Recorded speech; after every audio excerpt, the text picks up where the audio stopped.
Untuk soalan yang kedua, dia kata dalam satu eksperimen, serbuk magnesium berlebihan ditambahkan ke 50 cm3 larutan ferrum 2 sulfate 0.25 mol desimeter negatif 3, di mana dekat sini 50 cm3 adalah awak punya nilai V, iaitu isi padu, 0.25 adalah awak punya nilai M, iaitu kemolaran. Okey, pada 29 darjah Celsius. Okey, pada 29 darjah Celsius, di mana 29 darjah Celsius ini, okey, dia adalah nilai suhu awal. Okey, nilai T initial. Okey, suhu awal awak lah. Okey, and then dia bagi satu persamaan termokimia. Okey, so ini adalah persamaan termokimianya, dan sekarang ni kita tengok pada nilai delta H, iaitu negatif 80.6. So negatif 80.6 negatif refer kepada nilai exothermic. Bila exothermic, maksudnya kita tahu dia akan berlakunya perubahan tenaga, dan perubahan tenaga kita adalah meningkat.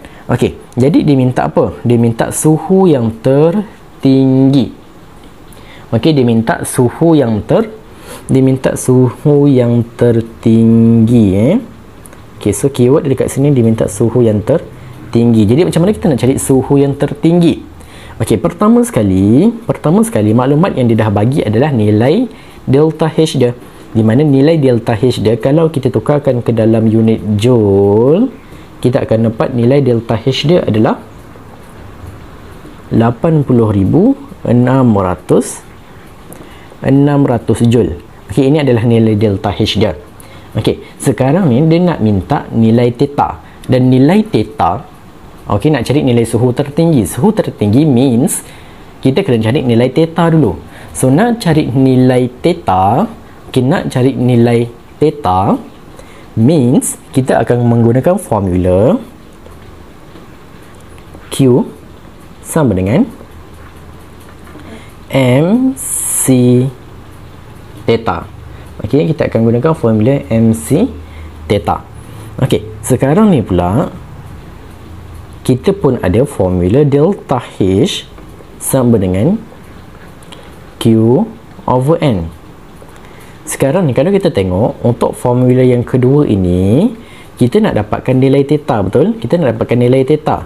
Nilai M kita ada, nilai C kita dah ada, iaitu constant. Nilai Q ni kita tak ada. So ada dua pemboleh ubah yang kita tak tahu the value. Jadi kita tak boleh nak terus ambil the formula ni. But instead, kalau awak tengok dekat sini, menggunakan formula yang ketiga ni, nilai delta H dia dah bagi. Nilai Q ni kita boleh cari, and kita akan samakan dengan nilai this one. Nilai N ni pula mencari bilangan mol, kita boleh cari sebab dia dah bagi nilai V, nilai M. So kita cari dulu nilai N, dan kita gantikan dalam formula yang this one, baru kita masuk formula yang kedua pula. Okey, jadi sekarang ni kita cari bilangan mol. So N sama dengan MV per 1000. Okey, MV per 1000. So M, iaitu kepekatan yang digunakan adalah 50 darabkan dengan kepekatan isi padu dia adalah 50, darabkan dengan kepekatan dia adalah 0.25. Okey, bahagikan dengan 1000, maka awak akan dapat jawapan awak untuk bilangan mol. Okey, awak tekan kalkulator, awak akan dapat 0.0125. Okey, 0.0125 mol. Okey, so bila awak dah dapat bilangan mol, awak gantikan pula dalam formula delta H ni tadi. Awak rearrange calculation awak untuk mencari bilangan Q. Okey, nilai haba tindak balas. So bila awak rearrange, maka awak akan dapat Q sama dengan delta H darabkan dengan N. So nilai delta H awak kita ambil dalam unit joule. So 80,600 awak darabkan dengan mol awak adalah 0.0125, maka awak akan dapat jawapan akhir awak adalah 1007.5 Joule. Okey. Jadi sekarang ini kita dah dapat nilai Q. Sebila kita dah dapat nilai Q, barulah kita boleh guna formula yang kedua, di mana Q ni kita dah ada, M ni kita dah ada, C ni kita dah ada, and then kita tinggal cari nilai theta. So kita buat dekat sini. So Q, nilai Q adalah MC, formula dia Q adalah sama dengan MC theta. So nilai Q awak adalah 1007.5 sama dengan M awak adalah nilai isi padu, jumlah isi padu larutan yang digunakan, di mana larutan yang kita gunakan isi padunya hanyalah 50, and then darabkan dengan 4.2. ok, and then darabkan dengan nilai theta. So awak rearrange awak punya calculation, awak tekan calculator, awak selesaikan, awak akan dapat nilai theta awak adalah 4.8 degree Celsius. Okey, awak akan dapat nilai theta awak adalah 4.8 degree Celsius. Tapi soalannya, adakah 4.8 ni jawapan akhir? Tidak Kenapa? Sebab sekarang ni awak kena faham ada perbezaan dari segi terms yang digunakan. Jadi dekat sini dia minta suhu tertinggi. Suhu tertinggi dia refer juga kepada suhu final, suhu akhir. Jadi nilai theta yang awak dapat sekarang ini nilai theta yang awak dapat sekarang ni adalah hasil daripada T final tolak T initial. Jadi sekarang ni dia minta suhu akhir. So kita gunakan formula yang this one. Okay, kita gunakan formula yang this one. Saya buat atas ni So nilai theta is equal to T final, kita tolakkan dengan T initial.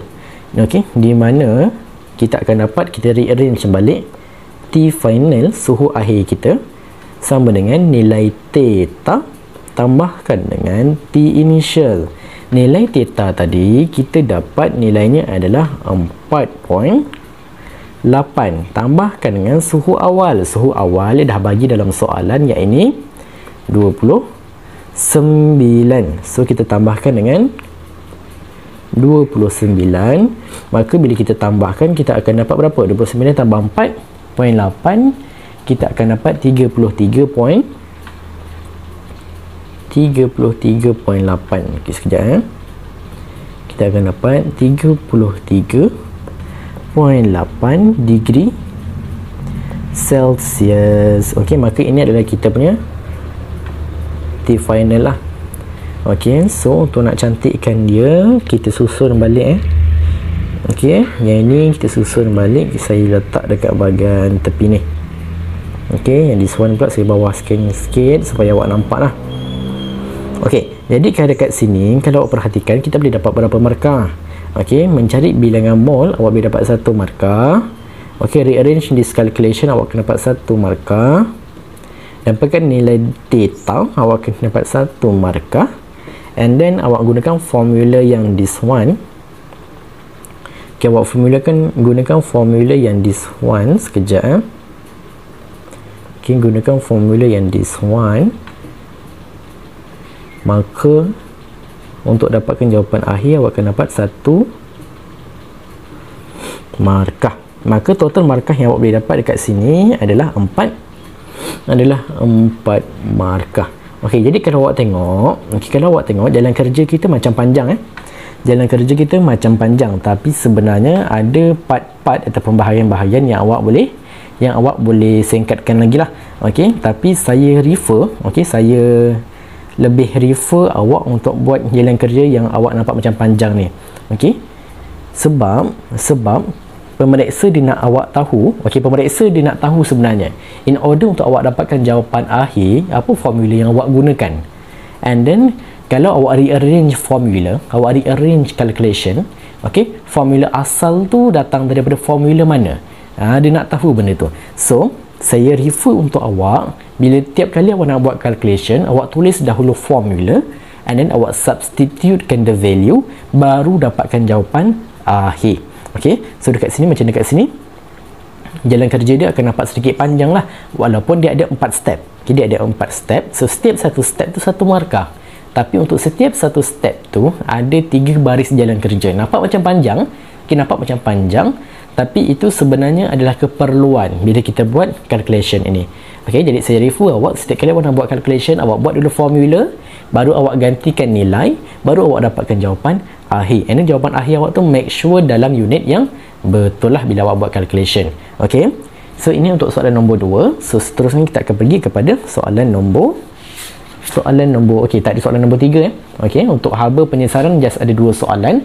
So after this kita akan pergi kepada soalan latihan pengukuhan untuk haba peneutralan. Alright.